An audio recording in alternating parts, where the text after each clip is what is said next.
Olá, sejam bem-vindos ao nosso segundo episódio do podcast O Engenho de Ser uma Mulher no Engenho. E hoje temos uma convidada muito especial que aposto que vocês vão gostar de ver. Para quem não viu o primeiro episódio, este podcast insere-se numa iniciativa um pouco maior, uma campanha a nível das redes sociais que se chama Sim, Ela Pode, que visa explorar aqui dois temas que geralmente nós não vemos muito juntos, a STEM e a inclusão. A campanha em específico surge de um projeto europeu, o SECOF, que visa explorar e criar centros de excelência profissional na área das energias renováveis, visando assim promover uma educação um pouco de maior qualidade, mas também inclusiva, que é aquilo que nós também queremos sempre combinar, para criar então um mundo mais sustentável.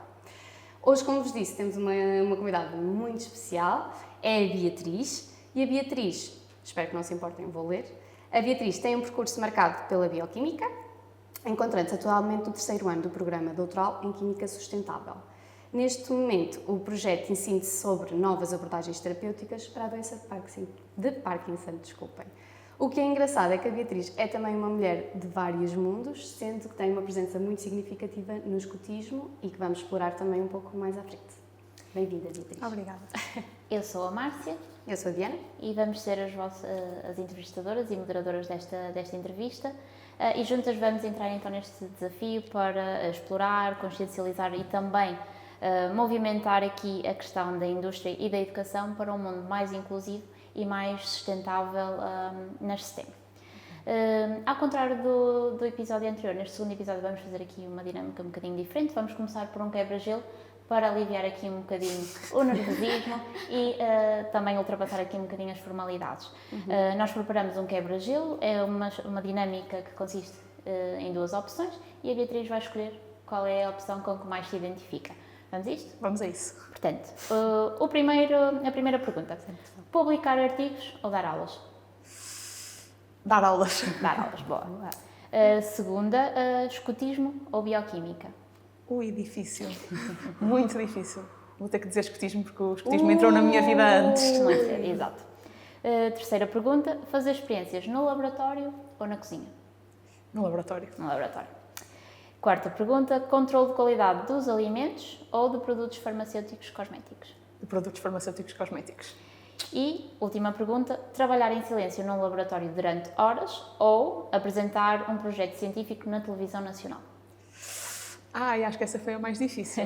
Sério? É. Boa, então quer dizer que elas foram boas. Foram. Eu diria apresentar o projeto. Apresentar? Sim. Okay. Assim, em televisão nacional? Sim, Sim. Diria que sim. Porquê, já agora? Porque eu gosto muito da área de comunicar e acho que é muito importante comunicarmos ciência porque muitas vezes é uma área que não é valorizada. Especialmente de forma acessível. Exatamente. E acho que é sobre esta primeira pergunta até é engraçado, que vai ser a primeira pergunta que nós vamos te fazer. Ok. Porque eu andei a buscar o teu LinkedIn, já agora. E eu vi lá assim uma palavra super complicada que era, eu vou ler porque senão eu vou me enganar, que é melanostatina. Exatamente. Portanto, imagina que estás a fazer exatamente uma comunicação na televisão nacional para a comunidade em geral, portanto não científica e especificamente na área da bioquímica sustentável. Como é que comunicarias o que é que estás a fazer neste momento e que tipo de impacto é que também pode ter um nível não é maior? Sim, então, a doença de Parkinson é uma doença que não tem cura, mas existem alguns tratamentos atualmente que tentam minimizar os danos que a doença de Parkinson tem e melhorar as condições de vida dos pacientes que têm esta doença. Só que as terapias são todas focadas, a doença de Parkinson é relacionada com os baixos níveis de dopamina e as grandes terapias que existem hoje é para aumentar os níveis de dopamina. Mas isto a longo prazo não é sustentável e não é algo que tenha muitos resultados. Então o que é que nós no meu laboratório tentamos fazer? A dopamina liga-se a um receptor, então vamos pensar, temos aqui assim a dopamina, ela liga-se a um receptor e este receptor, além de ter este local onde se liga a dopamina, tem aqui assim um localzinho que faz com que o receptor seja mais sensível ou não. Okay. E o que eu faço? Eu procuro sintetizar novas moléculas que se liguem a esse localzinho e que tornem a pouca dopamina que ainda existe mais fácil de se ligar. Okay. Ou seja, em vez de ser uma abordagem principal para a doença de Parkinson, digamos que é tipo uma abordagem alternativa para a pouca dopamina que ainda podemos ter. Ok. Então criar tipo assim um farmacêutico novo? Exatamente. Okay. Em que a melanostatina é a tal base. A melanostatina é um composto muito simples, que existe naturalmente no nosso organismo, mas que, para ser eficaz para a doença de Parkinson, nós deveríamos ter que a tomar em quantidades maiores. Só que ela não atravessa muito bem a barreira do intestino e degrada-se muito rapidamente. Então, o que nós fazemos é pegar nesse composto com esse nome estranho e tentar arranjar alternativas que o tornem mais fácil de ser absorvido no nosso sistema. Ok. Boa. E como é que está a ser já agora? É uma área que eu já trabalhei no meu mestrado e que estou agora a continuar no doutoramento.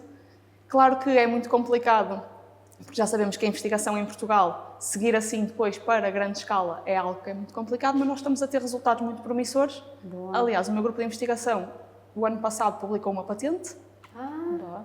E temos conseguido publicar algumas coisas e estamos agora nesta fase a tentar começar ensaios in vivo. Nós fazemos ensaios em células e agora queremos passar para uma nova fase. Que seria, então? Que seriam os tais ensaios ou em ratinhos ou em outros modelos animais que já poderiam depois tornar os nossos fármacos mais conhecidos e passarem para efeitos Mais testados. mais testados, exatamente. E só depois dessa fase, então, seria então para humanos, é isso? Exatamente, sim. Ok. Então, promissores, é o que nós devemos Sim. focar, é que eles vão ser promissores. Esperemos que sim. Esperançosamente. Ok, boa. Isso é muito bom, porque tens uma noção de mais ou menos de qual é que é a taxa em Portugal de pessoas que têm a doença de Parkinson? Em Portugal não, mas no mundo sim. Eu sei que em pessoas acima dos 60 anos, 1 em cada 100 pessoas. Pessoas acima dos 80, 4 em cada 100 pessoas. Acima dos 80 é muito É muita provavelmente. gente, exatamente.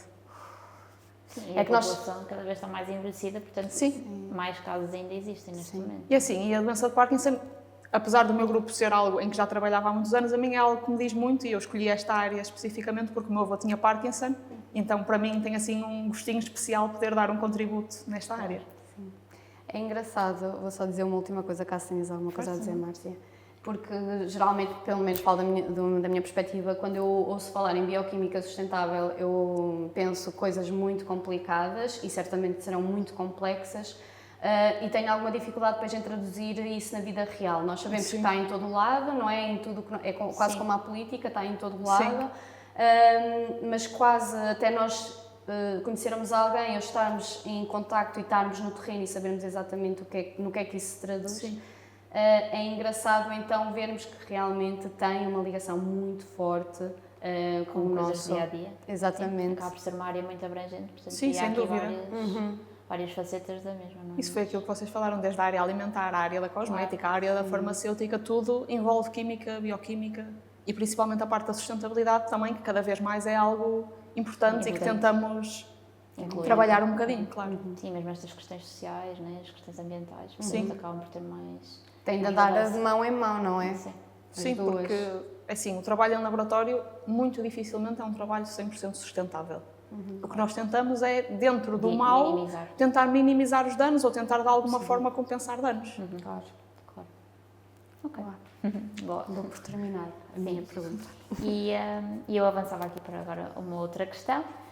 Nós somos adeptas aqui deste efeito borboleta, não é? E queríamos saber também como é que tu acreditas que estas várias fases da tua vida, mesmo esta questão do teu avô, não é? Esta questão da doença, como é que achas que tudo isto se alinhou para te formares nesta área e seguires este caminho, se consegues Sim, identificar assim? Consigo. Eu acho que o meu percurso foi bastante engraçado, porque eu, quando estava no secundário, tinha aquela fase que acho que quase toda a gente da área das ciências tem, que é quer ir para laboratórios de investigação criminal, CSIs e não sei o quê. Sim. Pronto, então acabei por entrar na licenciatura em Química, porque vi que depois, a licenciatura sendo assim uma área mais abrangente, depois conseguiria, num mestrado, eventualmente depois focar-me. Claro. Ao longo da licenciatura as coisas foram andando e eu fui percebendo que o que eu gostava verdadeiramente era mais a área da química medicinal e da química orgânica, que é a química que nós fazemos no meu laboratório. Na licenciatura tive a oportunidade de fazer um estágio no laboratório onde agora atualmente estou a fazer o doutoramento e criei uma relação muito boa com, na altura, o meu co-orientador. E depois, quando acabei a licenciatura, eu nunca tive assim grande ambição de saber exatamente o que é que eu queria fazer. Então andei à procura de mestrados, andei a ver se ia trabalhar, só que com um trabalho, só com uma licenciatura na área das STEM é completamente impossível. Então, fui à procura de mestrados e não estava assim a encontrar nada. Tinha pensado, pronto, vou para a medicina legal, que era então ia seguir a tal história de... E o meu orientador virou-se para mim e disse, olha, já foste ver o mestrado em Bioquímica, que eu acho que tu vais gostar. E eu fui ver. E, efetivamente, o plano agradou-me muito e foi por aí que acabei por enverdar. Virei-me muito mais, dentro do mestrado em Bioquímica nós tínhamos muitas cadeiras opcionais, e eu virei-me muito mais para a área medicinal e para a área farmacêutica. E fui descobrindo o bichinho cada vez mais. Quando cheguei ao ano da tese, voltei a falar com o meu orientador da licenciatura e ele disse, olha, eu trabalho com isto, isto e isto, e eu dentro dos temas que ele trabalhava acabei por escolher esta parte relacionada com a doença de Parkinson. Fez-te mais sentido dessa forma, claro. Depois, o doutoramento nunca foi, desde o início, há muita gente que entra na área da STEM com o objetivo de fazer um doutoramento. O doutoramento foi algo que foi surgindo em mim ao longo do tempo, não foi algo que eu sempre tive e que sempre quis fazer. Ao longo do tempo fui percebendo que se calhar fazia sentido dar continuidade ao projeto que tinha feito no mestrado e que com mais 4 anos em cima e com o apoio obviamente da Bolsa da FCT iria conseguir desenvolver mais coisas. Sim, mas foi algo assim mais natural então que te foi surgindo. Bom. E que então o teu orientador, desculpa, teve um Sim, grande... teve, sem dúvida, sim. Ele foi meu co-orientador na licenciatura, depois passou para meu orientador no mestrado e agora novamente co-orientador no doutoramento. Bom, ou seja, foi mesmo uma figura que foi muito importante para não só te abrir primeiro o caminho, olha, já consideraste esta área aqui, eu acho que tu vais gostar, para depois até te acompanhar ao longo Sim, ele foi-me processo. acompanhando ao longo de todo o processo e ainda hoje me acompanha e nós somos bastante próximos e eu acho que isso também é uma coisa muito boa e que não acontece em todo lado, é termos a capacidade de termos uma figura que acaba por nos ser próxima e com quem nós acabamos por nos identificar ao longo do tempo. Sem dúvida. E eu acho que até nos doutoramentos o que nós vemos, ou pelo menos o que eu ouço falar de muitos amigos que estão a tirar doutoramento, é que às vezes têm uma relação muito difícil com os orientadores. Sim. O que torna todo o processo... Assim, muito fria, não é? Sim, o que torna o processo ainda mais duro, porque é um processo assim, assim um pouco solitário, dependendo depois também da rede toda, não só dentro como fora. Claro. Mas que eu acredito então ter uma presença assim desse tamanho e significativa seja importante. É assim, o doutoramento tem muitos altos e baixos. Eu não posso mentir e dizer que estive sempre super motivada, porque isso acho que não seria realista para ninguém. Eu tive fases melhores, tive fases piores, mas acho que o acompanhamento dele ao longo do tempo, mesmo se calhar naquelas fases em que eu penso, ele está a ser duro comigo, está a ser injusto, mas se calhar está a ser assim para tentar motivar-me. E eu agora, que já estou no 3º ano, já percebo que se calhar algumas coisas que ele me foi dizendo ao longo dos anos foi para o meu bem, foi para eu me motivar. Sim. E também a questão da bolsa de investigação, eu também tive uma, e acho que também nos ajuda também aqui um bocadinho a desenvolver algumas competências e eu acho que acaba por ser muito importante, principalmente no doutoramento. Eu fui a nível de mestrado, mas acho que também aqui ajuda muito a explorar também os próprios resultados, não é? Daquilo que nós estamos também a estudar e que estamos a explorar. Eu acho que isso também acaba por ser importante. Claro, a bolsa de doutoramento acaba por ser quase como se fosse... O doutoramento é o meu emprego neste momento. Exatamente, é isso. E eu consigo dedicar-me 100%, a isto. Eu já dei aulas também, assim, paralelamente, mas... E foi uma experiência que gostei muito, mas o doutoramento sempre foi o meu foco principal, porque acaba por ser... E permite-te, não é? Permite este foco, estás a 100% só para aquilo e, portanto, tens resultados muito mais promissores. E por acaso gostavas de dar só aulas ou gostavas sempre de ter assim um conjunto dos dois? Eu gosto muito de ensinar. Eu acho que ensinar é uma coisa que se vai treinando também, mas também tem que surgir e a própria relação com os alunos e a proximidade também é uma coisa que ajuda a facilitar muito o tipo de ensino que temos. Eu acho que muitas vezes natural, é isso, tem que ser algo natural e eu acho que paralelamente à parte da investigação é algo que eu gosto muito. Sozinha, a parte de dar aulas diria que não. Assim, algo em conjunto, mas não sei, só o futuro dirá. E achas que mesmo a questão do escotismo, achas que moldou esta tua percepção da ciência e da educação e mesmo a tua forma de estar, tanto nas aulas como na própria investigação? Sem dúvida, sem dúvida. Na parte do trabalho em grupo, assim mais na investigação, porque a investigação, como vocês estavam a dizer, pode ser algo muito solitário. Claro, sim. Mas nós, por acaso, no nosso grupo de investigação, tentamos sempre dar inputs nos projetos uns dos outros e termos uma dinâmica de grupo. Nós fazemos reuniões quinzenais a mensais, em que todos falamos sobre aquilo que estamos a fazer, o que é que está a correr bem, o que é que está a correr mal, onde é que podemos melhorar. Isso acaba por criar um bocadinho a dinâmica de grupo, que é algo que eu também trago, obviamente, do escotismo. Sim. E depois é a forma de educar, isto mais na parte das aulas, a parte da educação, que é uma parte que no escotismo é muito informal, mas também acaba por ser mais próxima. Claro. Ou seja, eu também tenho, se calhar, facilidade num contexto mais formal de tentar ter abordagens com os Criar alunos ligações. que sejam mais próximas. Que é uma coisa, eu dei aulas na Escola Superior de Saúde, e que é uma coisa que muitas vezes no ensino superior não existe, que é uma tal proximidade Claro. dos professores aos alunos. Sim. Eles tendem a ter os métodos típicos tradicionais, não Exatamente. é? De dar aulas e, pelo menos eu também... PowerPointzinho. Sim, a ler o PowerPoint. É que Também, nem sequer também tento- tinha os PowerPoints, obviamente, mas Sim. tentei... Mas quase como suporte, não é? Existe Sim. uma dinâmica diferenciada. Eu acho também, às vezes, a proximidade de idades também ajuda nisso. Sem dúvida, sim, porque Muita muitas gente acredita vezes que não, mas eu acho que sim. os alunos têm receio de perguntar aos professores mais velhos, porque têm medo, têm vergonha do que é que E o não professor vai têm tanto. pensar. O que eu dizia muitas vezes aos meus alunos era: vocês não se esqueçam que eu há poucos anos estive do vosso lado, portanto eu percebo as dúvidas que vocês possam ter. Claro, sim, é uma realidade muito mais próxima, não é tão distante, não é? Como, Sim, sem dúvida. como às vezes acontece, claro. E por acaso não tiveste a experiência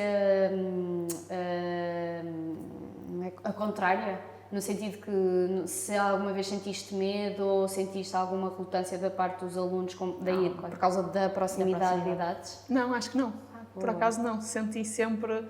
Eu acho que se calhar no início eles estavam um bocadinho tipo: esta professora parece que acabou Sim, de será que sair. sabe Parece que, quem é esta? quem é esta criança que está aqui a dar-nos aulas? Mas acho que isso foi passando muito rapidamente com o tempo, quando eles começaram a perceber que eu estava lá era para os ajudar e também para os ensinar, obviamente. E até cria algum interesse da parte deles, eu também já estive nessa situação e acho que eles próprios ficam interessados em perceber o nosso percurso, o que é que nós fizemos, como é que nós chegamos chegaram ali lá. e acabam por até se influenciar e aqui um bocadinho interessar por isso. Não sei se te aconteceu, mas acho que Sim, aconteceu. pronto, existe esta possibilidade Sim. também, não é? Isso é fixe. Aliás, por exemplo, uma das coisas que eles tinham que fazer era um trabalho prático sobre um fármaco e o que eu fiz foi: olhem, eu vou-vos apresentar aquilo que é o meu trabalho, como se fosse um trabalho que vocês tivessem que apresentar, que era para eles perceberem o que era pedido nos trabalhos deles, e assim também ficaram a conhecer aquilo que era a minha realidade. Pois é isso, porque muitas vezes os alunos nem sabem que existem bolsas de investigação, nem sabem que existe esta possibilidade, Sim. a questão da investigação. Sim. Acho que hoje já existe mais essa consciencialização, mas há uns anos atrás não existia esse conhecimento. Eu própria, quando fui, disse assim: o que é isto, não é? Sim, sim, Eu sim. acho que agora também, isso também é importante, nós conseguirmos mostrar que existem outras realidades e que existem outras possibilidades, não é só preciso um trabalho das 8 às 5, aqueles trabalhos normais, Sim, não é? os típicos. E acho que existe mais possibilidades e acho que isso também é importante deles perceberem, sim. Sem dúvida. Referiste também, e a Márcia falou do escotismo, e nós queríamos compreender também aqui um bocadinho qual é que é a importância que o escotismo teve na tua vida, assim num formato mais geral, mas também de que forma é que o escotismo possibilitou desenvolver certas competências, tu falaste do trabalho em equipa, que consideraste cruciais durante, não só também se calhar as tuas escolhas, não sei se elas moldaram, mas caso o escotismo o tivesse moldado, de que forma é que moldou? E de que forma é que também desenhou um pouco aquilo, o teu percurso e as experiências que tiveste? Ok, então, o escotismo entrou na minha vida quando eu tinha 8 anos. Portanto, Ok. eu quase não conheço a minha vida sem ser escoteira. E eu acho que o escotismo é sem dúvida uma escola de vida para toda a gente. Os escoteiros vão dos 8 aos 22, portanto, eu quando entrei na faculdade ainda era escoteira. E tive aquela fase em que eu estava deslumbrada, porque os últimos 4 anos dos escoteiros são muito intensos, dos 18 aos 22. Sério? Sim, porque começam a ter muitas atividades que podem ir de forma individual, porque começam a ter... Há uma coisa que se chama projeto pessoal de vida, em que... Uau! Sim, Isso em parece que, intenso. sim. Ou seja, o que é que isso implica? É uma reflexão própria nas várias áreas da nossa vida, de que forma é que nós planeamos o nosso futuro a curto, médio e longo prazo. Para irmos vendo os objetivos que vamos cumprindo ao longo dos anos, e a ideia é pegarmos nesse projeto pessoal de vida e ao longo da nossa vida irmos adaptando e irmos vendo que objetivos é que fomos alcançando. Se calhar alguns até deixam de fazer sentido, não é? Claro. E Mas- é provável que se calhar tenha acontecido em Exatamente. alguns.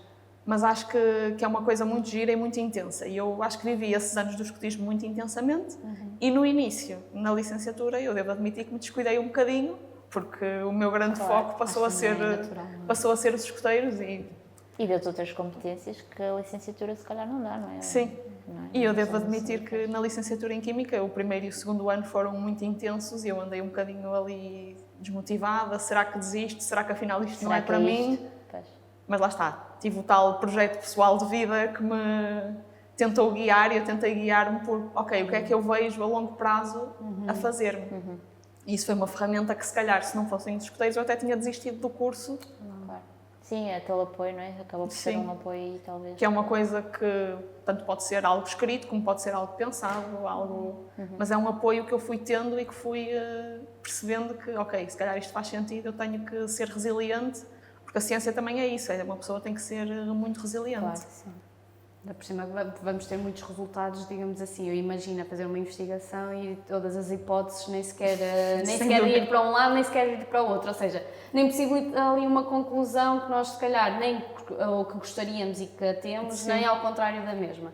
E acredito que lá está esses nãos Sim. que depois também sejam um pouco difíceis de lidar e tentar perceber, mas o que é que eu fiz de errado, ou o que é que eu não controlei. Sim. Sim, portanto, sem dúvida, eu também vejo a resiliência a estar presente. E isso faz-me lembrar quase uma consulta de psicologia ou várias consultas de psicologia desse plano individual de objetivos a longo prazo. E imagino que para as pessoas que possam estar a ouvir isto e que não estão no escotismo, de qualquer das formas, eu acho que se pode realmente utilizar como base, não é, o ter ajuda, digamos assim, ou um apoio ou um guia para desenvolver, ferramenta. Exato, para desenvolver, por exemplo, esse, como é que se chama? Projeto pessoal de vida. Um projeto pessoal de vida, realmente tem um... É um nome forte. Sim. Que faz as pessoas estar quase in tune com eles mesmos e quais é que são os seus interesses e realmente todas as ações que tomarem serem prol então desse Sim. objetivo assim maior que têm. Sim, porque eu até acho que isto é mais comum, nós quando estamos na licenciatura até achamos, só nos acontece a nós, só eu é que estou desmotivada, sou eu que não gosto, mas é muito mais comum do que aquilo que nós achamos. Sim. Quase todos nós já pensamos, ok, se calhar isto não é para mim, se calhar não é por aqui o caminho, mas o facto de ter alguém, ou de ter um grupo de amigos, porque eu acho que o escotismo acaba também por ser isso, eu acho que acaba por ajudar também aqui a dizer, não, ok, eu consigo, eu tenho capacidades para tal. Eu acho que isso também é importante, principalmente quando somos mais novos, não é? Quando temos aqui que fazer estas escolhas, porque mesmo a escolha no secundário e tudo, é uma escolha muito pesada, não é? Nós chegamos ali ao 9º ano, temos 14 anos, 15 anos, o que é que eu vou seguir? O que é que nós sabemos, não é? Exatamente. E ficamos muito condicionados por isso, não é? Condicionados, mas tudo se resolve, mas ou vamos para humanidades ou vamos para ciências, portanto já estamos ali a fazer assim uma escolha que muitas vezes nós não temos noção, não é? E muitas vezes vamos influenciados pelo que os outros dizem, mas eu acho que mesmo essa questão do projeto eu acho que é importante para dizer, ok, no curto prazo o que é que eu quero fazer, o que é que eu preciso, o que é que me move, não é? E mesmo no médio e no longo prazo eu acho que é importante, mas principalmente no curto prazo, que é para percebermos, ok, eu estou aqui e eu consigo fazer isto, e eu acho que pode ter sido até por aí que a tua vida se orientou, não é? Porque, sim, sem dúvida. Porque isso acaba por ser, nós depois acabamos por usar essas ferramentas no longo prazo, no resto da vida, exatamente. E eu acho que isso também pode ter sido útil nesta escolha, porque a bioquímica também acaba por ser um papel de responsabilidade, não é? Porque Sim, sem dúvida. Estás numa posição que tens que tomar decisões e que fazer escolhas e que vai influenciar a vida de outras pessoas, não é? Sim. Eu acho que se calhar até iria por aí, esta questão do escotismo e da bioquímica talvez estarem relacionadas desta forma, não sei o que é que tu achas, mas se fazes aqui uma relação entre estas duas Sim, sem dúvida, essa relação faz todo o sentido e eu acho que o crescimento que eu fui tendo também se deve, obviamente, ao escotismo e deve-se a tudo, às escolhas que eu fui fazendo ao longo do caminho. Claro, sim, influenciou. Sim? Sim. E, portanto, agora tínhamos aqui outra questão também, que é, no decorrer deste teu percurso, queríamos aqui explorar um bocadinho mais esta questão do ser mulher. Portanto, de que forma é que ser mulher moldou de alguma forma, ou se não mudou de todo. Portanto, aqui fica a tua consideração e gostávamos de ouvir a tua opinião. De que forma é que estas tuas experiências, estas tuas escolhas e mesmo o teu percurso profissional é influenciado ou não pelo facto de seres mulher. Portanto, gostávamos de ouvir aqui um bocadinho a tua opinião. Eu acho que a área mais bio é uma área muito mais feminina, contrariamente àquilo que muitas vezes se possa pensar, a área das ciências biológicas é uma área muito feminina. Enquanto que as áreas das engenharias e das matemáticas e mesmo das químicas acabam por ser áreas mais masculinas. E eu acho que aqui na bioquímica acabo por ter um bocadinho dos dois mundos. Acabo por, na parte da química, o meu laboratório, por acaso, até é bastante equilibrado a nível de homens e mulheres, mas depois no laboratório da biologia é só raparigas, curiosamente. Mas achas que isso acontece já agora? Sou sincera, não faço ideia, mas é algo muito curioso e que eu até já comentei com as minhas colegas, porque nós somos quase 10 e somos só meninas. Temos um rapaz ou outro pontualmente, mas somos só. São vocês que andam a espantar os homens que vão lá para o laboratório. É o poder da força feminina. Da força, se calhar. Mas eu acho que os rapazes têm muito a ideia das engenharias. Certo. E acabam por levar muito esse mundo para eles. E depois as raparigas acabam mais, a parte da cultura das células, dos laboratórios, assim, mais biológicos. E também porque é um trabalho muito de paciência. É um trabalho, o trabalho de laboratório da parte das células é um trabalho muito rígido a nível de concentração, a nível de foco. Quase muito metódico. Sem dúvida. E qualquer pequena distração, a nível dessa parte celular, faz toda a diferença. E eu acho que isso é uma coisa que as mulheres gostam mais e têm mais esse rigor, se calhar, do que os homens. Portanto, achas que a mulher, neste caso, traria um método diferente para lidar com estas questões também sociais e profissionais, é isso? Que se calhar temos outra forma de olhar para esta área, é Sim, isso? sem dúvida. Nós olhamos, se calhar, prefiro fazer isto, se calhar, um bocadinho mais devagar, mas com mais rigor, enquanto que os homens, se calhar, iriam mais por, vamos fazer, Sim. vamos para a frente. Nós orientados para a ação. Sim, nós às vezes complicamos um bocadinho as coisas, mas acho que nesta área celular é algo mais importante. Isto lembra-me um bocadinho aquela questão na escola. Eu escrevia com cores e tudo mais, e depois temos o caderno de um rapaz que era caneta azul e arriscado e tudo mais. Sem sublinhados, sem nada. Exatamente, portanto, portanto, nós temos um processo, não é? Não Exatamente. quer dizer que seja geral, mas regra geral nós temos um processo diferente. E se calhar realmente para uma profissão destas muito mais detalhada, não é? Com muitos mais detalhes e muito mais métodos, eu acho que se calhar realmente é importante, pronto, não desmerecendo os homens, claro, porque não somos todos iguais. Claro. Mas sim, claro, as engenharias são muito mais cruas, muito mais a engenharia, pronto, assim mais... Enquanto que as áreas das ciências são um bocadinho mais... meticulosas. Exatamente, sim, isso. Eu acho que sim. Mas eu acho que muitas mulheres também lá está, depois acabam por fugir, se calhar, das engenharias com esse receio. Exato, do que é que vamos encontrar, não é? Mas por ser mais prático? Não, por saberem que é um mundo que já está muito masculino. Ok.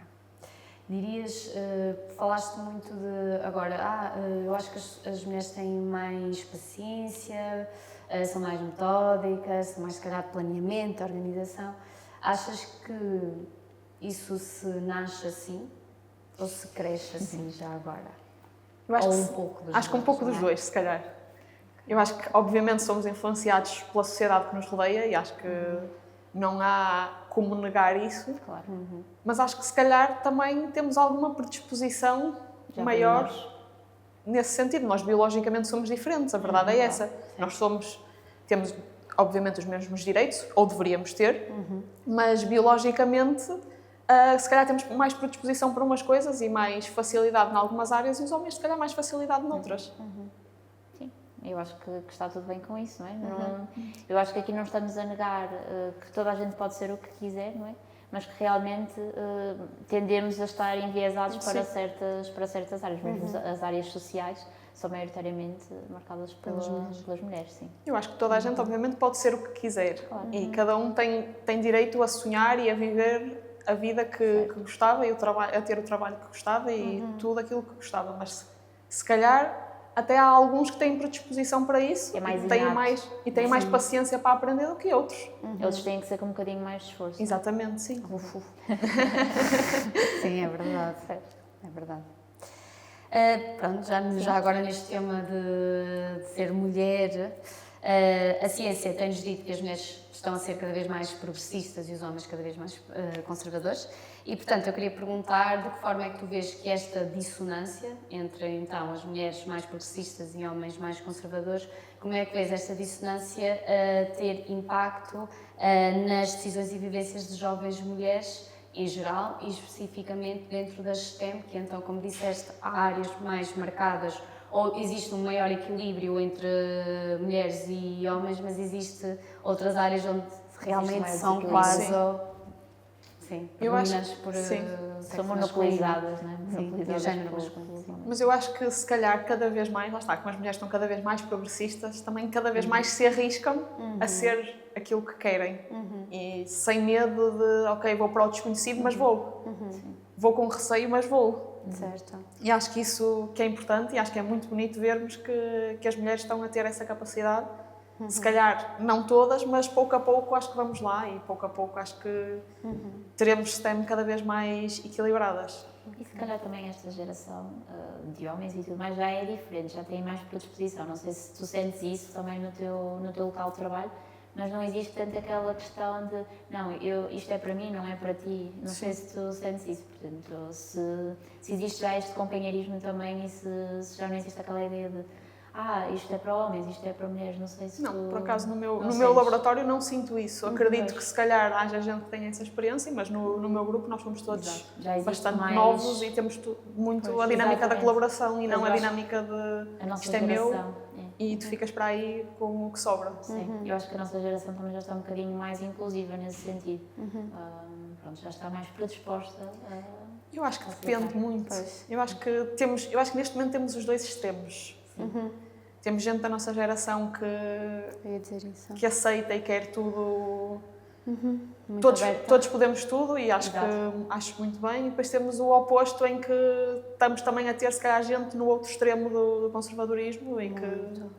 Aliás, os resultados de ontem também mostram exatamente isso. Eu ainda não vi as estatísticas a este nível, mas eu sei que no ano passado uma grande percentagem que votou num dos partidos eram jovens e, portanto, e realmente estes dados de mulheres mais progressistas, homens mais conservadores têm sido acompanhados ao longo dos anos e que revela exatamente, pronto, esse distanciamento cada vez mais entre os dois. Portanto, eu também gosto de pensar que nós estamos cada vez com uma visão mais aberta, mais flexível, mais inclusiva, mas ao mesmo tempo estão a acontecer coisas que quase que parece... Sim, nós ficamos a pensar, mas será que é possível que nós, na verdade, parece a caminhar para trás? Parece que as coisas não fazem sentido, porque estamos cada vez mais informados, vemos cada vez, lá está, mais mulheres, por exemplo, a querer seguir carreiras que são genderizadas, digamos assim. Temos cada vez tudo mais disponível à nossa volta e o que nós vemos é que a informação, infelizmente, não é suficiente, na minha perspectiva, não é? E que temos de fazer muito mais em relação a... Nós também temos as próprias mulheres a achar que estas iniciativas não fazem sentido. Nós temos estes casos. Eu acho que as redes sociais são uma bolha. E nós muitas vezes deixamos-nos enganar por essa bolha. Sim. E o que nós vemos nas redes sociais, da parte mais progressista e que somos todos muito progressistas e somos todos cada vez mais mente aberta, se calhar somos nessa bolha. Mas depois, quando vemos a realidade da população portuguesa, se calhar depois acabamos por... Sim. E se calhar também comparando com outras realidades, com outros países, nós se calhar ainda estamos aqui um bocadinho atrasados a isso. Sim, sem dúvida. Já que agora estamos neste tema, agora lembrei-me da literacia científica e como és uma mulher das ciências e fazes mesmo até testes em laboratório, portanto estás a fazer investigação, o quão importante é que também achas, estavas a falar, as redes sociais são uma bolha, de que forma é que tu achas que a literacia científica, não só nos jovens como nas pessoas mais velhas, pode ser importante ou não, não é? Qual é que pode ser o valor da literacia científica, então, por exemplo, no nosso voto, não é? Eu acho que muita gente se desinteressa pela ciência porque acha que a ciência é demasiado complicada para ser entendida. E eu acho que cada vez mais nós que trabalhamos na área da investigação temos que ter esse papel de tentar simplificar e educar da forma correta para chegarmos ao maior número de pessoas possível. porque a ciência não é nenhum bicho. Claro que ninguém tem que perceber tudo a fundo, Claro. mas se toda a gente perceber um bocadinho, se calhar todos podemos tomar decisões e fazer escolhas mais informadas. Sim, mas eu acho que isso também advém, lá está, as redes sociais, tudo muito mais superficial, muito mais materialista. Informação fácil. E eu acho que as pessoas acabam por se dissociar aqui um bocadinho do que é o esforço e do que é também procurar saber mais. Eu acho que existe muito isso. Agora noto muito. As pessoas procuram muito isso. resultados imediatos. É. E a ciência não são resultados imediatos. A ciência implica investimento, que infelizmente é algo que nós no nosso país não temos. Verdade. E paciência também, resiliência. Sim, sem portanto, dúvida. Não é um caminho fácil. Pronto, também no caminho desta conversa, perguntava já agora que mudanças é que achas, para além daquelas que já foram sendo mencionadas, e assim, parece que estamos a pezinhar um pouco sobre elas, mas que mudanças é que considerarias necessárias então para trazermos, se calhar, mais mulheres, neste caso então para a química, ou para a questão, tu disseste a bio, já tem assim um bom equilíbrio ou até uma maior representatividade de mulheres, como é que então podemos trazer mulheres e chamar mais a atenção delas e depois, assim que as captamos, como é que podemos garantir Que existe interesse. Exatamente, e que existem oportunidades então propícias a que se mantenham neste caminho? Porque então falaste nestes primeiros anos pode ser um pouco mais complicado. Se Sem achas dúvida. que há algum papel? Acho que sem dúvida a carreira de investigação neste momento não é uma carreira que seja muito apelativa para a maior parte das pessoas. Verdade. Porque as bolsas de doutoramento, tudo bem, são muito interessantes, mas ao mesmo tempo não são consideradas, quer a nível fiscal, quer a todos os níveis, não são consideradas um emprego. E isso acaba por ser muito complicado, não só para as mulheres, mas também para os homens, mas as mulheres, se calhar, pensam mais na estabilidade a longo prazo. E a carreira de investigação, sem dúvida, nesta parte das bolsas de doutoramento é muito instável, mas mesmo depois a nível de contratos de investigação, os contratos são muito curtos. Sim, E vocês vivem sempre precariedade. naquele limbo de será que vou ter a seguir outra bolsa ou será que vou ter de me fazer à vida de outra forma e explorar Exatamente. outros mecanismos? Sim. É verdade. E não existe aquele reconhecimento, não é? Nós estamos, para nós é um emprego, não é? Nós estamos Sim. a 100%. Claro. E não existem regalias ou benefícios que Sim. atestem isso, não é? Que reconheçam isso. Portanto, não há. Tu falavas Sim. aqui da questão fiscal. Nós, se quisermos fazer. Um empréstimo para uma casa, por não exemplo, temos é lá impossível. conta, não é? É impossível. Porque não temos. É um contrato precário, não é? Sim. Eu passei por A mim disseram que era mais estável que eu trabalhasse numa cadeia de fast food ou uma loja de roupa qualquer do que tendo uma bolsa de doutoramento. Consideravam mais Independentemente do salário, perfis, independentemente do exatamente. salário, independentemente do que eu estivesse a fazer, consideravam mais estável para poder conseguir um empréstimo do que uma bolsa de doutoramento. É verdade. Que à partida uma pessoa faz um doutoramento com uma perspectiva de depois ter... E eu acho que Outro tipo de estabilidade, outro tipo de Exatamente. regalias, não é? Claro. Eu acho que isso até é que estavas a falar, que é tanto para mulheres como para homens, mas para nós mulheres eu acho que isso também depois influencia um bocadinho, porque nós, quer queiramos, quer não, depois pensamos noutras coisas a longo prazo. Muitas de nós queremos ser mães e depois temos que pensar, ok, eu tenho que ter alguma estabilidade para isso, porque as oportunidades de trabalho muitas vezes reduzem-se porque somos mães, ou porque estamos grávidas, ou porque depois estamos a amamentar, ou porque temos... Ou a se ausentar porque onde os miúdos temos- estão doentes, Exatamente. que geralmente é a mãe que se ausenta, não é o pai. Exatamente. E eu acho que isto também, a questão da investigação também não é fácil nesse sentido. Eu Eu acho que sim, eu acho que muitas mulheres acabam depois por fugir precisamente por causa disso. Exatamente. Pela falta de estabilidade que depois vão ter a longo prazo. Não temos os mesmos direitos, não temos simplesmente. Podemos ganhar muito mais, podemos produzir muito mais, não interessa, nós não temos essa salvaguarda, não é? Por Sim. parte Mas gostavas de te manter na investigação, se pudesses? Não sei. Não sei. Então, qual é que seria então as tuas perspectivas futuras? Qual é que é o teu Exato, projeto o próximo passo. Pessoal de vida. pessoal de vida? Não faço ideia. Eu, como vos disse, gosto muito de ensinar, gosto muito de comunicar, mas também gosto muito da parte da investigação e eu acho que gostava, obviamente, de continuar na área da investigação, mas se calhar tipo, em paralelo com outros projetos que possam surgir ao longo do tempo, porque eu acho que Algo relacionado com o escotismo? Ou... O escotismo, eu vejo o escotismo como uma parte muito importante da minha vida, mas um hobby. Ok. Pois. Secundário, digamos assim. Não, de todo. Ok. Secundário não. Não, mas não uma fonte de rendimento. Mas não como Sim. fonte de rendimento, nem eu gosto muito daquilo que faço no escotismo, mas para mim faz-me sentido como está neste momento, que é como voluntária, neste momento com os miúdos e a transmitir-lhes competências que se calhar a escola não lhes transmite. Claro. Sim, que, Boa. ainda por cima nestes tempos que a realidade escolar também está muito complicada, não é? Sim. Portanto, há aqui muitas Sim, fases, não é? Sim. temos de ter em conta.